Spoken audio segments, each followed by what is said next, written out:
Hello students, question number 1 from JEE Main 2023, 29 January shift 2. The question is, the statement B implies not A or B is equivalent to, actually is equivalent to यहाँ पर आएगा not, है ना, is not equivalent to क्या आएगा ये बताना है हमें, है ना.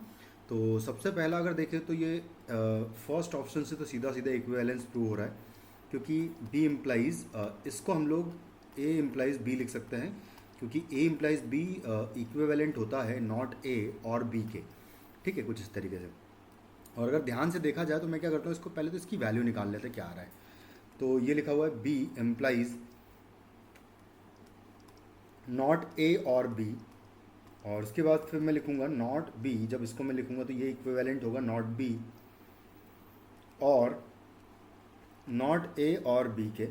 तो यूनियन में तो किसी के साथ भी यूनियन लो, तो जब मैं नॉट बी और बी का यूनियन लूँगा तो नॉट बी और बी का यूनियन विथ नॉट ए, ठीक है, नॉट ए के साथ लेंगे तो एक्चुअली ये हमेशा ट्रू है. और बीच में अगर और साइन है तो इसका मतलब this statement is always true. तो जो भी स्टेटमेंट ऑलवेज ट्रू होगा वो हमारा एक्चुअली आंसर नहीं होगा, क्योंकि नॉट इक्विवेलेंट तो हमें बताना है. तो फर्स्ट ऑप्शन तो एक्चुअली इक्विवेलेंट आ रहा है, इस वजह से ये ऑप्शन हमारा आंसर नहीं है.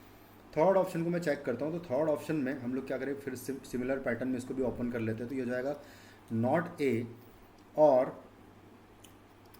और बी, है ना, कुछ इस तरीके से हो जाएगा. ये इसको हम लोग ओपन करेंगे तो नॉट ऑफ नॉट ए आएगा और बी आएगा, तो कुछ इस तरीके से आ जाएगा. उसके बाद फिर नॉट ए और ए जो है ये ट्रू हो जाएगा हमेशा.